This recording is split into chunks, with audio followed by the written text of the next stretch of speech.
Assalamualaikum warahmatullahi wabarakatuh, sahabat yang dirahmati Allah.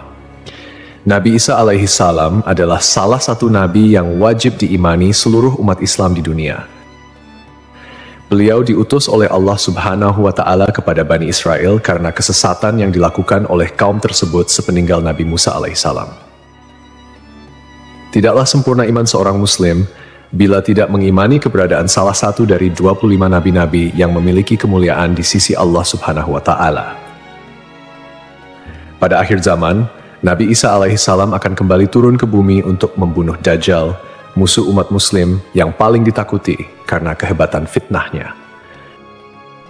Nabi Isa akan datang kembali ke muka bumi demi menegakkan kebenaran serta memberi petunjuk jalan menuju keselamatan. Selain itu, ia juga membawa misi penting untuk membunuh Dajjal. Dajjal akan menyebarkan fitnah, kemudian berusaha menyesatkan umat manusia agar jauh dari jalan Allah. Tipu dayanya amatlah dahsyat sehingga yang baik akan terlihat buruk. Namun, tahukah Anda mengapa justru Nabi Isa alaihi salam yang ditugaskan Allah Subhanahu wa Ta'ala untuk membunuh Dajjal? Mengapa bukan Nabi Muhammad Shallallahu Alaihi Wasallam yang secara syariat sebagai junjungan seluruh umat Muslim di dunia? Sejatinya, hanya Allah SWT yang tahu alasan mengapa mengutus Nabi Isa untuk membunuh Dajjal. Tapi sebelum lanjut, jangan lupa klik tombol subscribe, like, komen, dan lonceng notifikasi sahabat untuk mendukung channel ini agar terus menyiarkan syiar Islam. Serta silakan tulis harapan sahabat di kolom komentar. Semoga semakin banyak yang mengaminkan, maka makin cepat terkabul. Membuktikan Nabi Isa masih hidup. Alasan pertama yaitu membuktikan bahwa Nabi Isa masih hidup.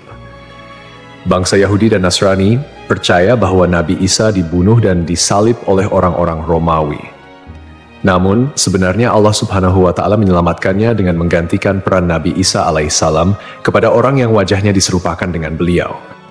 Sedangkan Nabi Isa alaihissalam sendiri diangkat ke langit atas izin Allah Subhanahu wa Ta'ala. Karena ucapan mereka orang Yahudi, sesungguhnya kami telah membunuh Al-Masih Isa putra Maryam, Rasul Allah. Padahal mereka tidak membunuhnya dan tidak pula menyalibnya, tetapi yang mereka bunuh ialah orang yang diserupakan dengan Isa. Ini sesuai dengan Al-Quran surat An-Nisa ayat 159 yang artinya, tidak ada seorang pun dari ahli kitab kecuali akan beriman kepadanya Isa sebelum kematiannya. Dan di hari kiamat nanti, Isa itu akan menjadi saksi terhadap mereka. Hal ini membuktikan bahwa tuduhan bahwa Nabi Isa telah disalib oleh kaum Yahudi adalah salah. Sebab selama ini kaum kafir mempercayai bahwa Nabi Isa sudah wafat. Sementara Allah menegaskan dalam firman-Nya bahwa Nabi Isa telah diangkat ke langit sebelum kaum Yahudi membunuhnya. Di hari akhir, Dajjal muncul dengan segala tipu dayanya, kemudian dibaiat oleh kaum Yahudi. Kaum Yahudi juga bersedia menjadi bala tentaranya dengan keinginan membalas dendam terhadap kaum muslimin. Kemudian Allah menurunkan Nabi Isa yang menurut mereka sudah mereka bunuh di masa lalu. Allah menolong Nabi Isa sehingga berhasil membunuh Dajjal dan mengalahkan bala tentaranya. Di masa itu, mereka sama sekali tidak bisa lolos. Bahkan jika ada seorang Yahudi yang bersembunyi di balik pohon, batu, atau dinding, maka benda-benda itu akan berseru, "Di sini ada orang Yahudi." Dekat dengan Nabi Muhammad. Salah satu nabi yang memiliki kedekatan khusus dengan Nabi Muhammad adalah Nabi Isa. Aku adalah manusia yang paling dekat dengan Isa bin Maryam. Antara zaman kami berdua tidak ada nabi yang memisahkan. Selain itu, Nabi Isa sendiri pernah berdoa kepada Allah Subhanahu wa Ta'ala untuk dijadikan umat Nabi Muhammad. Oleh sebab itu, Nabi Isa diturunkan ke bumi untuk menjadi umat Nabi Muhammad. Pasalnya, berita tentang keistimewaan Rasulullah Shallallahu Alaihi Wasallam memang sudah diketahui pada zaman Nabi Isa. Hal tersebut diterangkan di dalam Injil sesuai surat Al-Fath ayat 29. Nabi Muhammad adalah utusan Allah dan orang-orang yang bersama dengan dia bersikap keras terhadap orang-orang kafir yang bersikap memusuhi, tetapi berkasih sayang sesama mereka. Itu adalah sifat-sifat mereka yang diungkapkan dalam Taurat dan Injil. Yakni seperti benih yang mengeluarkan tunasnya, kemudian tunas itu makin kuat, lalu menjadi besar dan tumbuh di atas batangnya. Tanaman itu menyenangkan hati orang yang menanamnya. Keadaan mereka diumpamakan seperti itu. Karena Allah hendak membuat marah orang-orang kafir. Allah menjanjikan kepada orang-orang yang beriman dan mengerjakan kebajikan di antara mereka ampunan dan pahala yang besar. Nabi Isa alaihissalam kembali turun ke bumi diyakini akan menegaskan kebenaran dari ajaran Nabi Muhammad SAW. Tidak bisa dipungkiri bahwa saat ini banyak umat Nabi Isa yang tidak menerima ajaran Nabi Muhammad SAW. Padahal Nabi Isa alaihissalam merupakan pengikut dari Rasulullah SAW.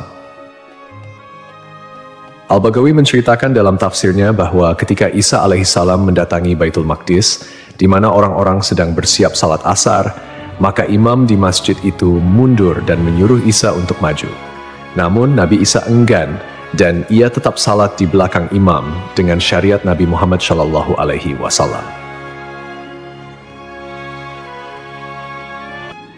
Menjalankan kewajiban jihad. Menjalankan kewajiban jihad sebagai kaum muslimin adalah tugas yang penting. Maka Nabi Isa diturunkan ke bumi untuk menjadi umat Nabi Muhammad.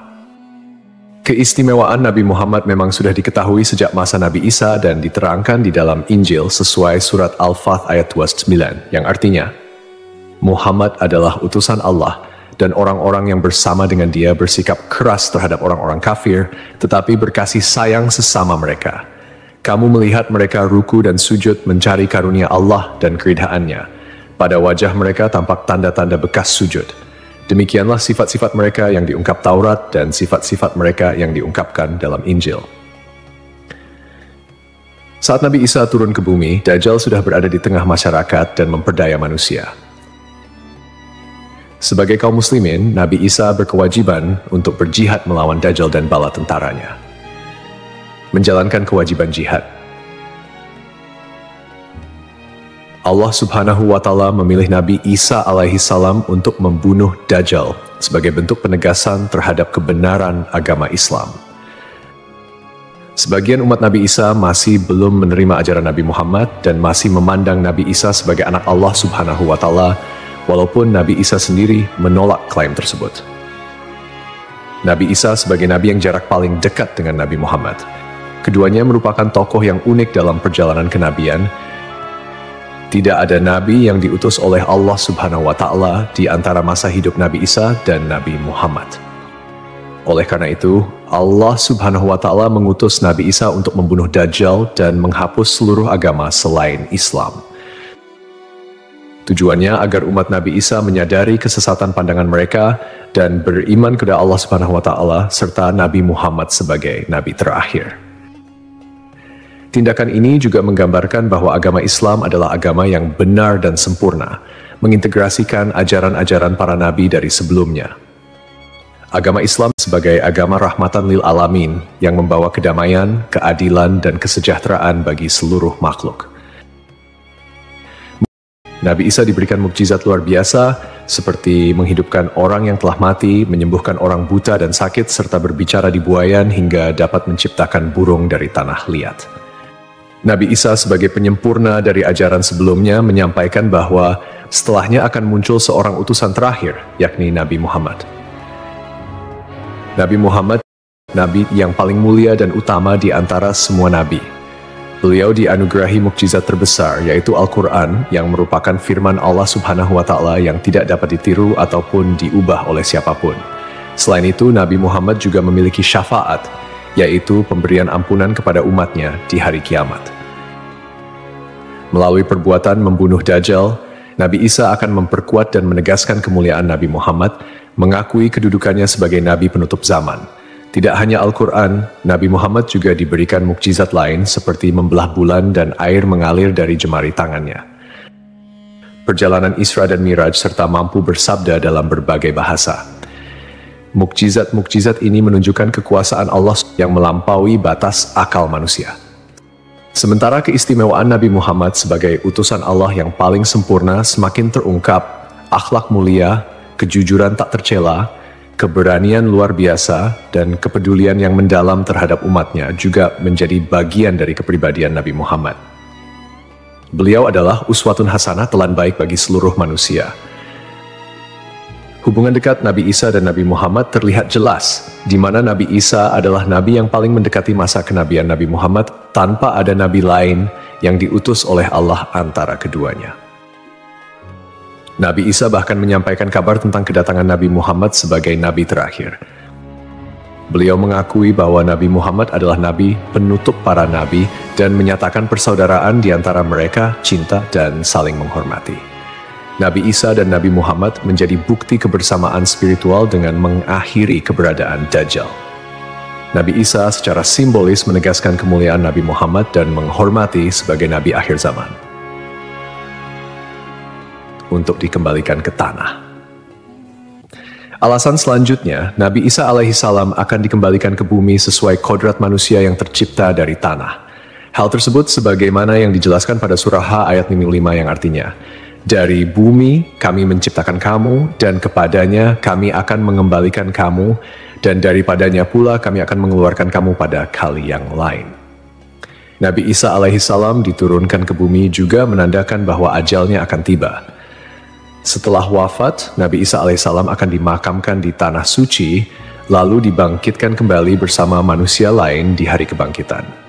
Mengenai lokasi makam Nabi Isa alaihissalam, terdapat perbedaan pendapat di kalangan ulama. Sebagian ulama mengatakan lokasinya terletak di Bait al-Maqdis, dan sebagian lainnya mengatakan akan dimakamkan bersama Nabi Muhammad SAW.